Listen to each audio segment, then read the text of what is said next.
Feels to the from a person's perspective once they're on this type of drug. To me, it's not really like that, but I don't. Okay, let me ask you a question. Do you Yeah. feel like the sexual exploitation part is necessary? Do you feel like them getting naked would take away from the story, or do you feel like that is something that adds to that? I feel like in modern television nowadays, You HBO. No. Modern television. Okay. Like, this is just on a modern television tip. HBO allows you to see it. That's the difference. Like, on a modern television tip, you have to have one of three things, kind of, or more. But it's like, it has to be sexy. Somebody has to be hot. Somebody has to be fine or whatever in order for you to be interested, possibly. Okay. Someone has to be smart. Somebody has to know a bunch of information in order for you to be interested, possibly. It has to have situations in which you are used to, familiar with, whatever. It has to be relatable to you in some sense. So there's that. And then, there's a bunch of different factors. To have all these factors, do you feel like being naked is necessarily a huge component in storytelling? Like, for that show in particular, I didn't really get that. And maybe it's because I haven't seen the second season. Because the first season, there wasn't really a lot to me. Okay. Like, if you want to see nudity and nudity being used wrongly, watch fucking Tom and Pam on fucking Tommy and Pam on fucking Are they Hulu. adults? Are they older? They're adults and older, but Tommy Lee's penis should never fucking be singing and talking and shit. It's weird. It's so fucking all strange. the boobies and vaginas we get to see, we never get to see penis. I never want to hear a dick talking. That's not what I'm personally into. It's not. But I'm not saying I want to see a singing, talking penis. I'm just saying, we never get to see the man. Watch Game of Thrones. You're gonna see a lot of dicks. What's funny is they I don't even know if they actually use their own. That's the thing. Because some people do wear prosthetics so that they don't show their own. Yeah. And I'm with that because you never want females. Like we have. They can use prosthetics too, but it's like for the boobs. Most of the time, if they're bringing you on, they consider what your boobs look like. Because it's That's just so like awkward. I don't know how y'all weird. do it. It's weird. No, I'm not saying I would. I'm just saying I don't know how y'all do it. It's one of those things where it's like, because ain't nobody gonna show no pepperoni boobs on no TV show. People might like pepperoni boobs. But that's the thing, they might like pepperoni boobs, but the vast population are gonna be like, hey, the vast population might have mothers who gave birth to them with pepperoni boobies. So what? The vast population gonna be like, what? She look like she is sponsored by. She look like she is sponsored by Pizza Hut in this exactly. Bitch. Like, and you know what? There's way. You came into this world with my pepperoni boobies. You're gonna leave this world with my pepperoni boobies. There's more areola than nipple. Is the thing. And go to Pornhub if you don't like it, baby. But that's the thing. If I'm willing to show my boobies and my vagina, why can't you be willing to show your dick? Yeah. Your penis. Your penis. I'm like, you know what, guys? You see this new look of mine? I feel like I just got all of this knowledge in this right here.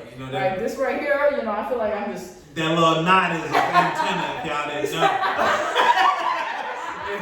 If the sources to the mothership and pass down the information from Parliament to Funkadelic.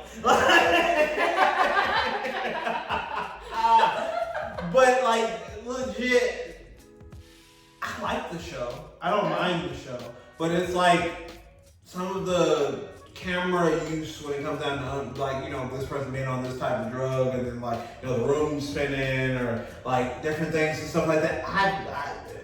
As I'm speaking from my perspective, it didn't really seem realistic to me. But it's like other people who do drugs a lot and all the time, they might have something different to say. So it's like it adds different perspectives in which you can see things. Yeah. So I feel like if you're putting it in context, you're putting this show, we're completely off the rails on whatever we were talking about.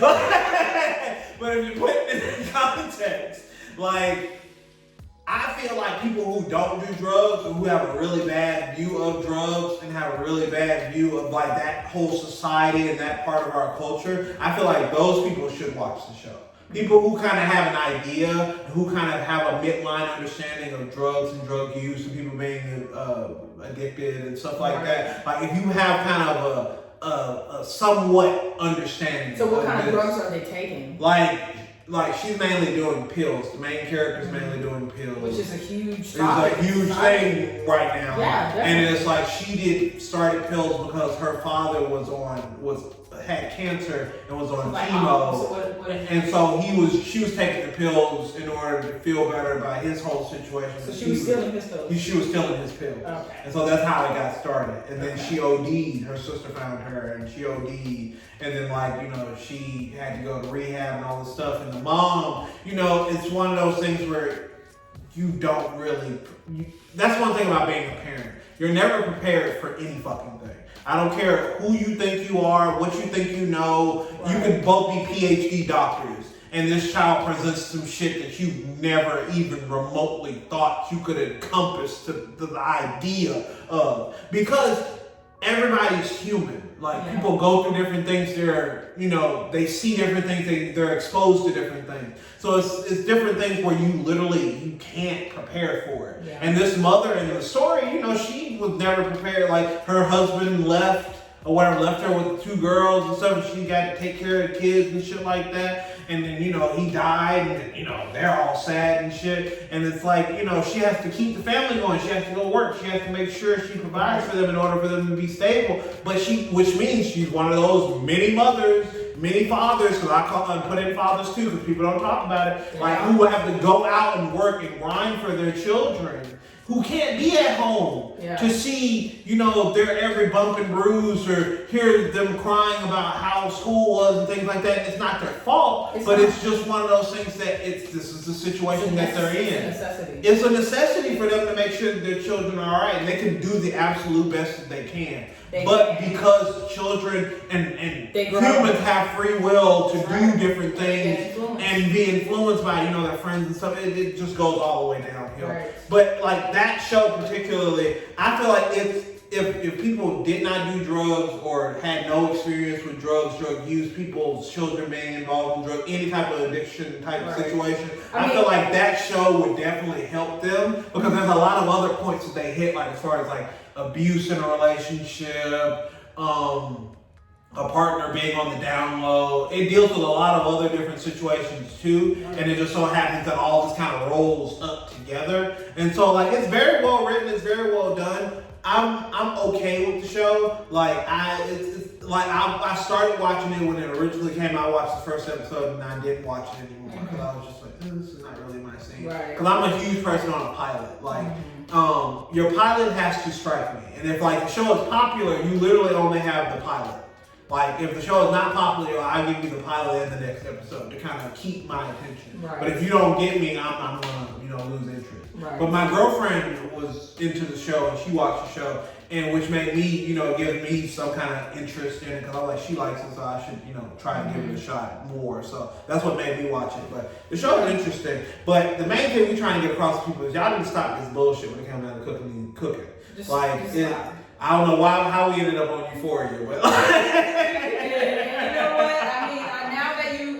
I feel like I want to watch it. It's interesting. It's something. It's something to see on social media. Yeah, and if you're paying for the subscription, you might as well, because you're paying for it. I'm not. So it's gonna have to be. I'm gonna have to cancel the subscription. Oh, okay. Watch this. Get the subscription. Yeah. You know what I'm saying? Yeah. Times are hard. So, anyways, we're gonna wrap it up. Yeah. And we're gonna talk about this more. We got sidetracked. Definitely. We're gonna talk about this more. We're gonna show videos of people with this bullshit. Disgusting. It's just disgusting the amount of food that they are wasting, because they're like, life hack, cooking is a life hack. It's not a life hack, and your mother would be ashamed. Don't do it. Your mother, your grandmother, your great-grandmother, if you have any, it's most of the time involving pasta or involving tortillas. Just something that's already pre-made. Yes. Like hot dogs and they're just fucking shit up. Yeah. They're like, how can I fuck up something that is unfuck-upable? This chick made Spam with... Okay. All right, so you guys, make sure you follow us on Instagram. We're gonna link everything below. Yes. We have a Spotify, our podcast. We're on like the 25th episode right now. We about to drop it. Pretty good. We doing, you know what I'm saying? We doing Apple. So make sure that if you guys wanna, comment whatever on the podcast, reach out to us here and we'll get back to you on our podcast. Double standard Otherwise, TC on Instagram. make sure you wear your mask if you don't want to. All right, whatever. Don't cry if you get the, Anyways. The next variant. Wait for it. whatever might be out there. So gas prices are high. Don't go over to Don't drive unnecessarily. Don't go over to your side hoes house. If you do, drive that car in Eco. No, be smart. Make them come to you. Yes, you ain't paying. We're not about that. We're not about that. We are two in relationship, very happy relationship people. We're not gonna do we that. ain't We're not in gonna that. We ain't in that. So But anyways, for the people who still out here, it ain't safe out here. You You know need what to I'm make better decisions with your life and your that's time. what make better decisions. 'Cause, It's real out here. It really is. Otherwise, y'all, take care.